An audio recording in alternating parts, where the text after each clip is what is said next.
Eto na nga mga chong, marami tayong basketball updates! Ang magandang nangyayari sa Ginebra, ngayong gumagamit si Coach Tim ng more player rotation. Si Paul Garcia na ba ang susunod na may activate sa lineup ng Barangay Ginebra? Isang araw nga lang yung naging pagitan ng pagkaka-reactivate ni Jason David ay agad itong nakagawa ng napakalaking impact sa Barangay Ginebra dahil sa ganda ng kanyang ipinakitang performance. Talagang ipinakita ni Jason David na deserve niya na mapasok ng lineup. Nang dahil dyan ay marami ang naniniwala na marami pang mahusay na player ang Barangay Ginebra na hindi nabibigyan ng pagkakataon. Gaya na lang nitong isa pa nilang player na wala ngayon sa kanilang active roster na si Paul Garcia. Eto ngang si Paul Garcia mga chong, ang isa sa pinaka nire-request ng Barangay Ginebra fans na may pasok sa kanilang active roster. Isa nga itong napakahusay na gwardya, masipag,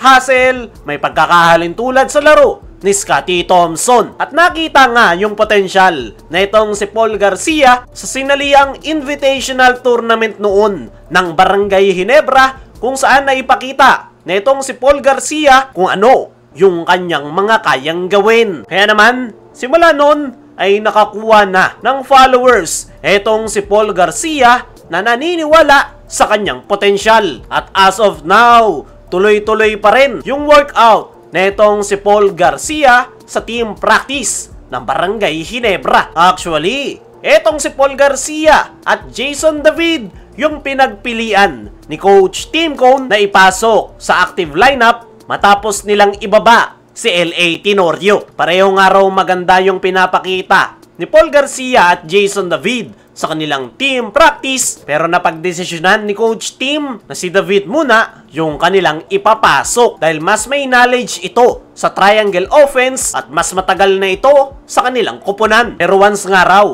na magkaroon ulit ng opening sa active lineup ng Barangay Ginebra ay susunod na ngang ipapasok ni Coach Tim Cone etong si Paul Garcia. At isang magandang balita ngayon para sa nasabing gwardya dahil nanonotice nga ni Coach Tim yung kanyang sipag sa kanilang team practice at kailangan na lang niyang ipagpatuloy netong si Paul Garcia. Sana lang talaga ay hindi ito maubusan ng pasensya gaya ng nangyari noon kay Kim Aurin. Hindi rin ito naipasok sa kanilang active lineup at piniling mag-try out sa TNT Tropang Giga. Okay naman yung karir ngayon ni Kim Aurin at napakaganda ng pinapakita at isang malaking sayang nga yan para sa Barangay Ginebra. At yan sana yung wag mangyari dito kay Paul Garcia dahil isa nga itong napakahusay na gwardya, napakalaki ng potensyal. Ang kinakailangan lang talaga nito ay mabigyan ng pagkakataon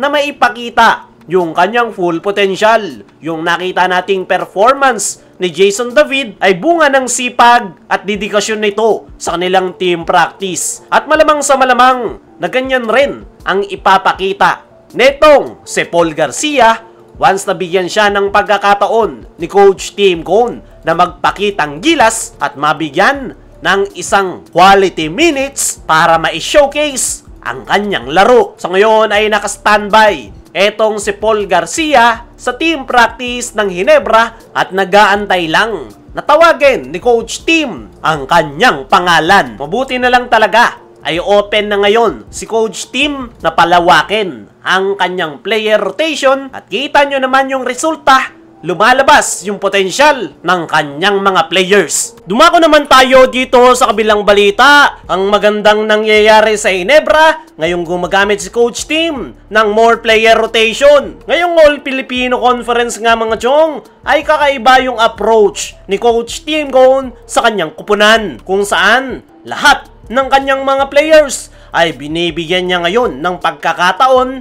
na makapaglaro. Malayong malayo yan kung saan kilala si Coach Tim na 7 to 8 players lang yung ginagamit every game. At mukhang napagtanto na nga ni Coach Tim na hindi na yan uubra sa modern age of basketball na more on fast pace ang laro. Kaya naman, napipilitan si Coach Tim na gumamit ng more player rotation para hindi agad mapagod yung kanyang mga key players. At ngayon nga na gumagamit si Coach Tim ng more player rotation, ay ang magandang nangyayari sa Barangay Ginebra ay unang-una syempre hindi pagod yung kanyang mga key players. Pangalawa ay nabibigyan ng pagkakataon yung kanilang mga bench players. Big example na lang sa huli nilang laro, etong si Jason David. Ngayong pinalawak ni Coach Tim yung kanyang player rotation, ay nakita nga nito na may ibubuga si Jason David sa kanilang official games. Hindi lang yung puro sa practice ito nagpapakita. Naniniwala ko mga chong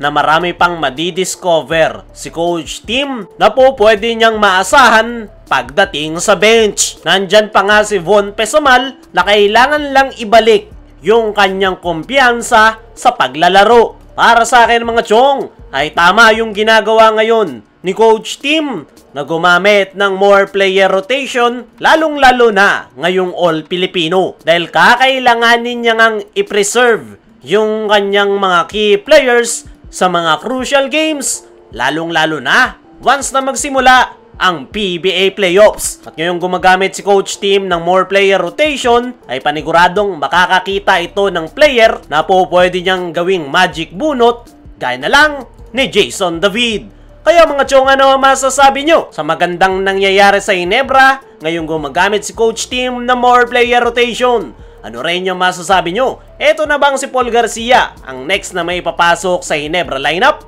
I-comment mo lang dyan sa ibaba.